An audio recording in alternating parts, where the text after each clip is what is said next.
3월의 세 번째 주일입니다. 고난주간 3주입니다. 평생의 회개라는 제목으로 누가복음 13장 1절부터 9절 성경입니다. 노아 시대에 홍수 심판이 있었지요. 다 아시죠? 노아 홍수 심판이 끝나고 노아가 나와서 하나님께 예배, 짐승을 잡아서 번제 예배를 올려드렸습니다. 하나님은 그때 한 가지 약속을 하셨습니다. 언약을 세우셨습니다. 그것은 다시는 사람을 포함한 모든 생명을 물로 심판하지 않을 것이다. 우리가 알고 있는 무지개 약속, 무지개를 두고 맹세 언약을 하신 겁니다. 창세기 9장 11절 보면 내가 너희와 언약을 세우리니 다시는 모든 생물을 홍수로 멸하지 아니할 것이다. 모든 생명을 죽게 하셨는데 그 다음에는 다시는 이런 심판을 하지 않겠다고 스스로에게 하나님이 약속을 하신 겁니다. 이유가 있었습니다. 뭘까요? 가장 큰 이유는 하나님은 사람이 여전히 악하다는 것을 기억하셨습니다. 또 죄를 지을 것이다. 창세기 8장, 9장 앞에 있는 8장 21절을 보면 이런 내용이 나옵니다. 사람의 마음이 계획하는 바가 어려서부터 악합니다. 사람의 마음이 배우지 않아도, 누가 알려주지 않아도, 경험하지 않아도 사람의 마음이 악하다. 이것을 기억하셨고 또다시 죄를 지을 것이다. 그래서 하나님이 무지개를 두시고 노아 앞에서 스스로 언약을 세우신 겁니다. 내가 다시는 물로 심판을 하지 않을 것이다. 또 죄를 짓고 멸망할 것이 뻔하기 때문에 하나님은 이런 약속을, 언약을 스스로 세우셨습니다. 이처럼 사람은요, 누구나 악합니다. 가르쳐 주지 않아도, 알려주지 않아도, 경험하지 않아도 사람은 악의 속성을 가지고 있습니다. 예외가 없고, 그래서 누구나 죄를 범하게 됩니다. 사실 그래서 하나님이 예수님을 보내셨고 모든 사람의 죄를 사하시려고 예수님을 보내시고 대신 죽게 하셨습니다. 내 죄를 대신해서. 이처럼 누구나 악하고 여러분과 저도 악의 속성이 있고 나쁜 생각을 하고 나쁜 행동을 하게 되고 할 수 있습니다. 이것을 마음에 명심하며 결국 우리가 가져야 되는 마음은 무엇입니까? 자꾸 악한 생각을 버리고 선을 택해야 됩니다. 바울이 로마서 7장 21절에 이렇게 스스로 고백을 했습니다. 그러므로 내가 한 법을 깨달았노니 곧 선을 행하기 원하는 나에게 악이 함께 있는 것이로다. 아주 솔직한 고백이죠. 내 마음에 선한 것을 하고 싶지만 그러나 동시에 악이 함께 있는 것을 내가 봤다라는 겁니다. 창피한 이야기지만 고백을 합니다. 그리고 자꾸 선을 택하기 위해 바울도 발버둥을 쳤던 겁니다. 오늘 그래서 제목이요, 평생의 회개입니다. 우리 마음이 어둠이 아니라, 악의 나쁜 생각이 아니라 빛의 생각, 좋은 생각으로 나아가야 됩니다. 오늘 말씀이 잘 깨달아지고 하나님이 지혜 주시고 또 결단을 주셔서 우리가 정말 빛 가운데 거하는 선을 택하고 선한 생각과 행동으로 하나님이 함께 하시고 도우시고 또 부르시는 그런 우리의 삶이 되시기를 간절히 바랍니다. 사람들이 많이 모여들어 있었고 예수님이 그들에게 아주 좋은 말씀, 힘이 되는 말씀을 전하고 있었습니다. 먹을 것, 입을 것, 마실 것 걱정하지 마라. 하나님이 다 채워주실 것이다. 먼저 그의 나라와 의를 구하라. 늘 깨어 준비해라. 이런 격려하시고 힘을 주시고 또 믿음으로 하나님의 나라를 준비해라. 아주 좋은 말씀을 주셨고 사람들의 마음도 좋은 분위기, 또 은혜의 마음으로 무르익어가는 그런 분위기였습니다. 그런데 이때죠.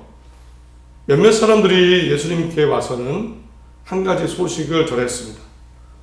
그것은 유대 총독 빌라도가 제사, 예배드리던 갈릴리 사람들의 피를 대신 드렸다. 피를 흘렸다. 이런 내용이었습니다.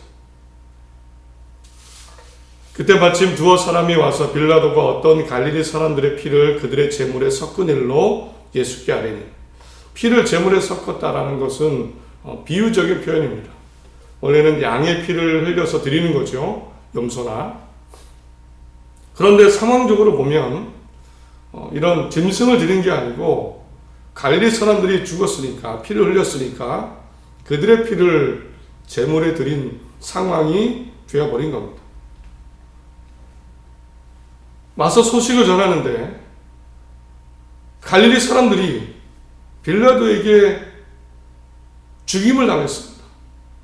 그것도 희생 제사를 드리다가 죽임을 당했습니다. 이런 소식을 예수님께 전한 겁니다. 예수님은 소식을 들으시고 당연히 기분이 좋지 않으셨습니다. 하도 나섰을 것 같습니다. 그런데 가만히 보면 예수님이 마음이 상하시고 화가 나신 이유는 정작 그 죽은 갈릴리 사람들 또는 총독 빌라도 때문이 아니었습니다. 사실은요, 바로 이 소식을 전한 그 사람 때문에, 그 사람들 때문에 화가 많이 나셨습니다. 사실 예수님께 이 소식을 전했던 사람들, 그들의 마음속에 이런 생각들이 있었습니다. 이런 마음들이 있었습니다. 저 갈릴리 사람들이 도대체 무슨 잘못을, 죄를 졌길래 저런 일을 당했을까? 첫째로는 그들의 문제와 고통과 어려움을 생각하기보다는 그들을 정죄하는 마음이 강했습니다. 대답하여 이르되 너희는 이 갈릴리 사람들이 이같이 해받음으로 다른 모든 갈릴리 사람보다 죄가 더 있는 줄 아느냐. 예수님의 말씀을 보면 그 소식을 전한 사람들은 이런 생각이 있었던 겁니다. 우리보다 도대체 어떤 죄를 져서, 도대체 무슨 죄를 졌길래 예배드리다가 죽냐 이겁니다. 아니, 예배드릴 때 하나님이 당연히 보호하시는데 오죽하면 죽임을 당했다. 도대체 어떤 잘못을 했길래 저렇게 비참하게 죽었나. 이런 비슷한 생각을 하고 있었습니다. 그러면서 당할 만하지. 그럴 만 할 거야. 더 나아가서는 나보다 더 잘못했을 거야. 어느 정도는 내가 더 괜찮은 사람이라. 우리는 더 낫다는 생각, 이런 생각을 가지고 있었습니다. 실제로 보면 저 위쪽에 있는 갈릴리 지역의 사람들은 매우 과격했다고 합니다. 반란을 일으키기도 하고요. 그것 때문에 다른 사람들이 피해를 보기도 했을 겁니다. 또 예전부터 갈릴리 지역의 사람들은 이방인 같은 대접을 받았다고 합니다. 가난하고 좀 힘없는 사람들이 사는 지역이 갈릴리였습니다. 변방이었습니다. 유대 지역 남쪽의 예루살렘에 있는 사람들은 그래서 신앙적으로나 삶적으로나 갈릴리 사람들을 좀 무시했다고 합니다. 그러다 보니까 이런 생각을 한 겁니다. 도대체 무슨 저들은 어떤 잘못을 해서 죽은 거야. 우리는 더 나으니까 우리는 괜찮은 거야. 그들을 정죄하고 그들을 나보다 더 낮게 보는 마음이 있었습니다. 또 이런 감정도 있었습니다. 나는 괜찮으니까 괜찮다.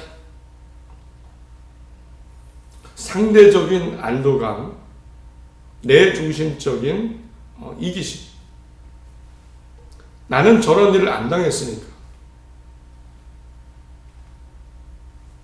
남의 불행을 보고 상대적으로 나의 행복을 느끼는 이런 말이 있다고 합니다. 남의 불행이 나의 행복이다. 특히나 비교의식이 강할 때 더더욱 이런 생각이 나타난다고 합니다. 남이 잘 안 되는 거면 괜히 마음이 더 좋아지는 거.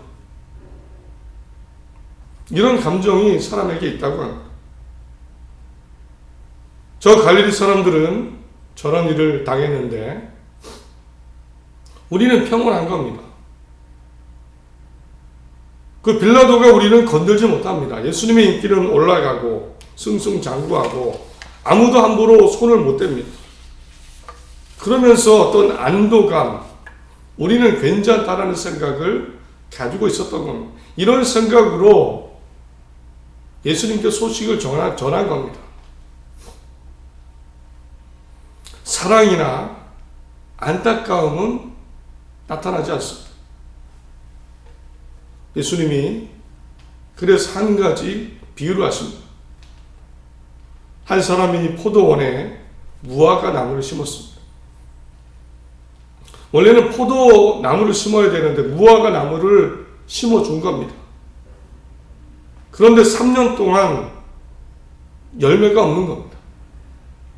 포도원 주인은 포도원 지기에게 열매도 없으니까 찍어버려라 라고 얘기를 합니다. 그런데 포도원 지기가 주인에게 사정을 합니다. 딱 1년만 더 기다려 주십시오. 그때도 열매가 없으면 찍어버리십시오. 예수님은 이 비유를 하십니다. 사실은 포도밭에 무화과 나무는 심겨질 수가 없는데 기회를 준 겁니다. 곧 누구나 좋은 열매가 있어야 되는데 사람들은 그 생각보다는 그 좋은 열매가 아니라 갈릴리 사람들이 죽은 것, 이것을 보면서 상대적으로 안도감을 느끼는, 사랑은 없고 자비는 없고 여러 가지 부정적인 감정으로 나만 괜찮으면 괜찮다는 생각. 예수님은 그러나 비유를 하신 거죠. 좋은 열매가 없으면 1년 뒤에 끝날 것이다. 그래서 예수님이 3절 5절에 두 번이나 똑같은 말씀하십니다. 너희에게 이르노니 아니라 너희도 만일 회개하지 아니하면 다 이와 같이 망하리라. 너희에게 이르노니 아니다. 네 생각은 틀렸다. 너 괜찮다라는 생각 버려라.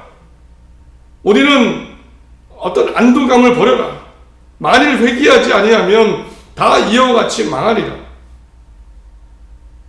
갈릴리 사람들이 죽은 것, 얼마 전 실로암 망대가 무너져서 죽은 18명의 사람들, 그들은 죄가 더 많아서 죽은 게 아니라 너희들이 지금 살아있는 것은 그들보다 나아서가 아니다.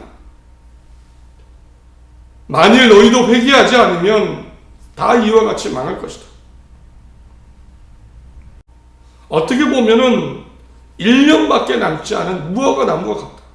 누구나 다 그렇다. 이런 말씀을 하시면서 나는 괜찮아. 나는 괜찮으니까. 나는 저들보다 나으니까.